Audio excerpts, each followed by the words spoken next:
para ministrar como para ouvir, né? Graça para ouvir. Glória a Deus. Ouvir o que Deus tem para conosco.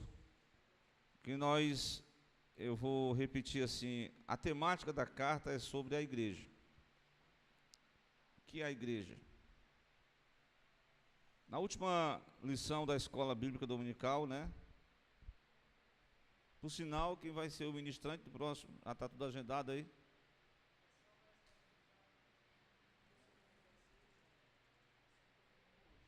O John? E os jovens? Gilmar. Então tá certo.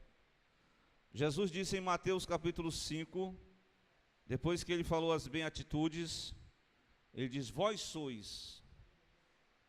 Essa expressão, vós sois, né? Ele disse acerca da identidade da igreja. Ele comparou a igreja como luz, sal e luz, né? Sal e luz, glória a Deus. E nessa carta, Paulo vai esboçar a teologia paulina acerca da doutrina, né? Na semana passada nós falamos aqui sobre a história, o que nós aprendemos com a história da igreja de Éfesos. Muito importante, né? As lições da história da igreja. Paulo passou 3 anos naquela igreja, né?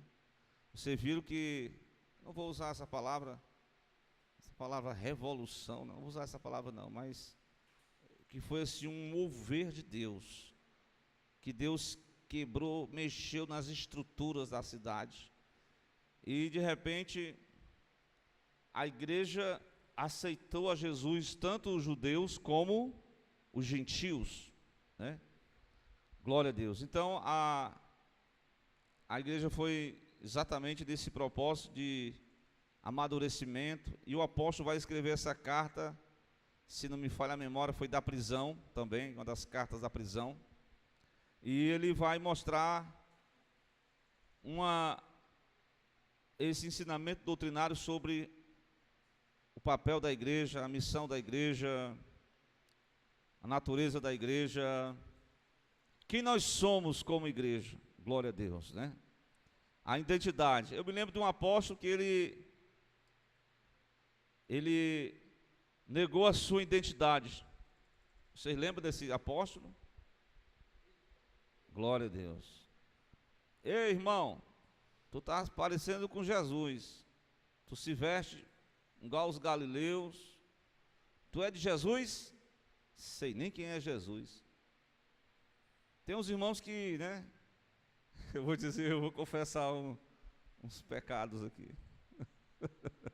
No início, né? Eu lá no, viu, irmão? Lá no 25 BC, eu saía com a Bíblia debaixo do saco, assim, escondido, ó. Aí depois Deus, rapaz, você não pode ter vergonha da minha palavra, não. Tem crente que tem vergonha de carregar a Bíblia. Né? Não, a Bíblia está aqui. Não, a Bíblia está no celular.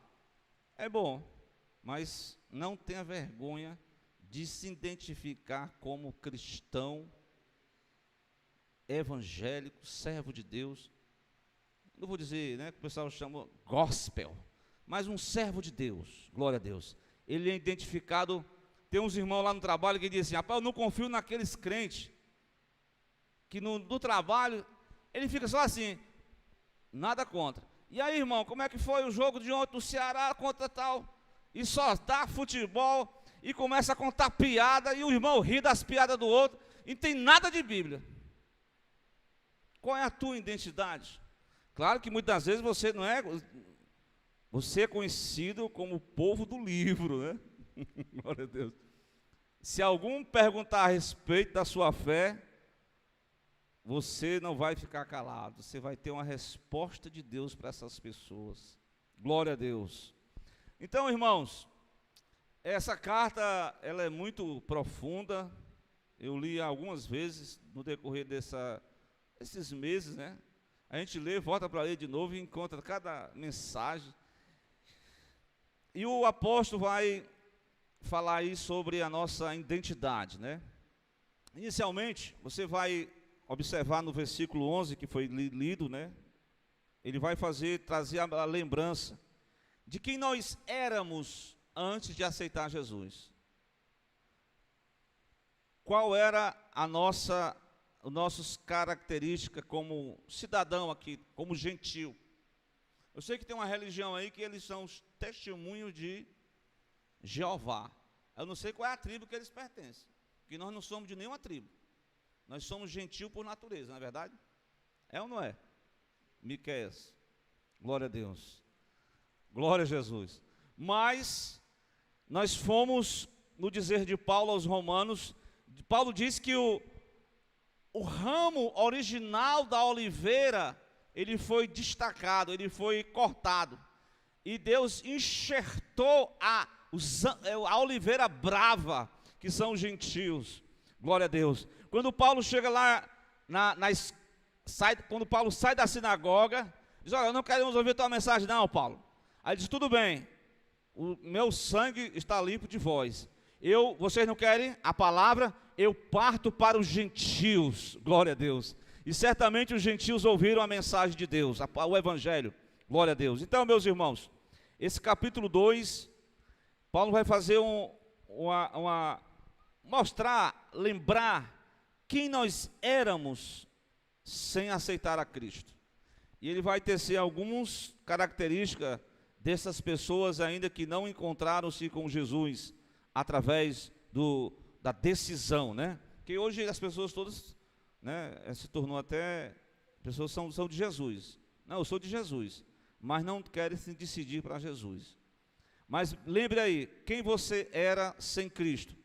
Aí ele vai relembrar aqui que noutro tempo, nós éramos gentios na carne, chamados incircuncisão, pelos que na carne se chama circuncisão, feito pelas mãos dos homens. Umas palavras assim difíceis, né? Incircuncisão. Porque na verdade, os judeus, eles fizeram, Deus, assim, no capítulo 10 de Gênesis, quando houve aquela distribuição, né, da diversidade das línguas, né, assim, cada um foi para o seu lugar, e lá em Ur dos Caldeus, Deus chama Abrão, que era um homem que admirava a natureza. Ele não era daquela religião do panteísmo, que adorava a natureza, não. Ele tentava entender o que estava por trás da natureza. Hoje nós podemos chamar isso de teologia natural. Você não pode estar com a Bíblia aberta, não pode ter o Evangelho, mas os astros, a criação do mundo revela que há um Deus no céu, sábio, entendido, que criou todas as coisas. Então Abraão despertou acerca desse Deus, e Deus se revela para Abraão. E Abraão tinha um pai chamado, qual é o nome do pai de Abraão? Olha aí, Júnior, Terá. Misericórdia. Misericórdia. Qual era a profissão de Terá, irmã Stefanes? Glória a Deus. Hein? Fabricava, igual lá que aconteceu em Éfeso, fabricava miniaturas de ídolos e vivia dessa mão de obra. E de repente o filho dele tem um encontro com Deus invisível, e tem uma promessa com ele. Então, dessa família, Deus estabeleceu uma chamada, e aquela família formou-se a nação. Claro que houve ramificações, né? Até eu falei ontem, foi ali na AD Lírio dos Vales, com o nosso irmão em Cristo, Mário Igor, e eu falei que do povo de Abraão descendeu alguns povos, entre eles estão os judeus, que eram os filhos da promessa, os filhos de Isaac, que gerou Jacó, que gerou os 12 filhos, e aí a nação se desenvolveu a partir dessa família, tá certo? Mas então, aqueles que não pertenciam a esse povo, que era o povo exclusivo, povo separado, a nação santa, não é assim que está escrito? Eles foram chamados de gentios. Mas a Bíblia diz que os judeus deveriam não homogeneizar os gentios, mas sim falar do amor de Deus, a palavra de Deus para os gentios. Mas isso eles não fizeram. em algumas partes. Salomão pregou para aquela rainha de Sabá e outros mais. Mas, enfim, nós queremos dizer que éramos gentios na carne, incircuncisos no coração. Porque a verdadeira circuncisão não é feita no corpo, é feita no coração. Então, éramos incircuncisos. Então, naquele tempo, nós estávamos sem Cristo. E viver uma vida sem Cristo, hein, irmão? Você já imaginou o que é viver sem Cristo? Quantas pessoas se afastaram do Evangelho e estão sem Cristo hoje? Mas, irmãos, é terrível uma vida sem Cristo. O que mais? Separados da comunidade de Israel, estranhos aos concertos da promessa. Veja que ao longo dos anos, Deus foi revelando promessas aos profetas, foi mostrando como ele ia fazer, e Israel pregava a vinda do Messias, o nascimento de um varão que iria concretizar o plano de Deus para a salvação. Mas os gentios não tinham nenhum conhecimento disso. Eles eram totalmente alienados da comunidade de Israel, estranhos aos concertos da promessa. E outra coisa, irmãos, não tinha o quê? Esperança. Qual era a esperança que os gentios tinham? Quando chegava a morte, era um desespero grande. Aí, meu amigo, eles achavam que depois que morria, acabava-se tudo. Então, eles não tinham esperança, nem nesse mundo, nem no porvir. E o que mais? Sem Deus, sem esperança e sem Deus no mundo. Viver sem Deus no mundo é uma vida de vazia, é um vazio existencial. Viu, Esther Adassa? Glória a Deus. Eu revelei para o Júnior os pensamentos que a mente de adolescente, naquele tempo, né? Eu achava que ser filho de crente, nascendo lá cristã, me vieram pensamentos assim negativos para que eu pudesse viver uma vida desregrada, que nascesse numa família que não conhecesse a Deus, que não tivesse Deus, vivia uma vida totalmente... Mas isso era um pensamento apenas na adolescência, porque graças a Deus pela família que temos, que às vezes a gente sonha que a família, eu queria ter, tem gente assim, na igreja assim, eu não sei por que eu nasci desse jeito, por que eu nasci assim, por que eu nasci filho desse homem, dessa mulher, eu queria ser filho de um homem, de uma mulher rica, queria morar no país rico.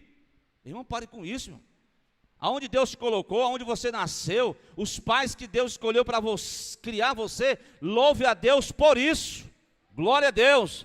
Talvez você não tenha o que você está vendo lá fora, mas você tem Deus na vida, na sua vida, e o que é mais importante, é ter Deus. Sem Deus no mundo, é um tédio, não é verdade? Glória a Deus. Uma vida sem Deus, é uma vida desregrada, é uma vida sem o verdadeiro prazer, só vem em Deus. Uma vez o irmão pregou isso, né? Natan, ele disse lá na praça, o que falta na tua vida, na praça da MRV, você pode ocupar com o que quiser, mas teu vazio existencial só pode ser ocupado pela presença de Jesus. Não é assim, irmão? Glória a Deus.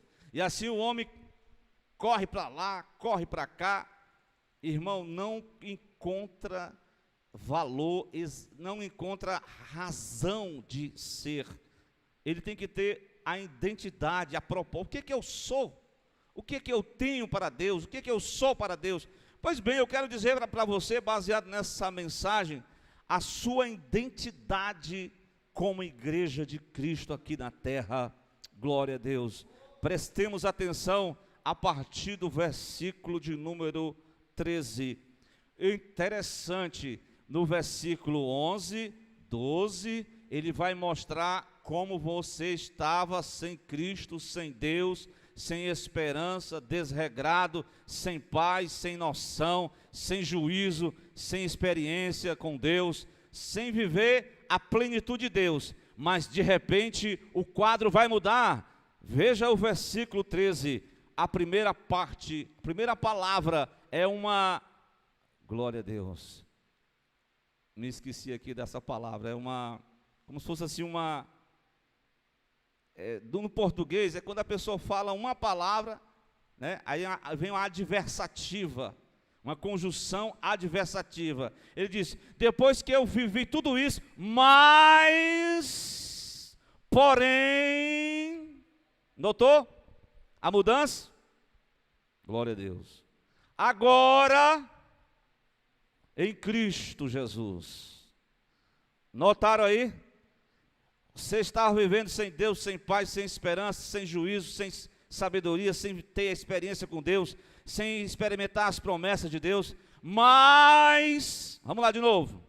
Naquele tempo você estava de mal a pior, mas agora, em Cristo Jesus, vós que antes estáveis, como é que nós estávamos?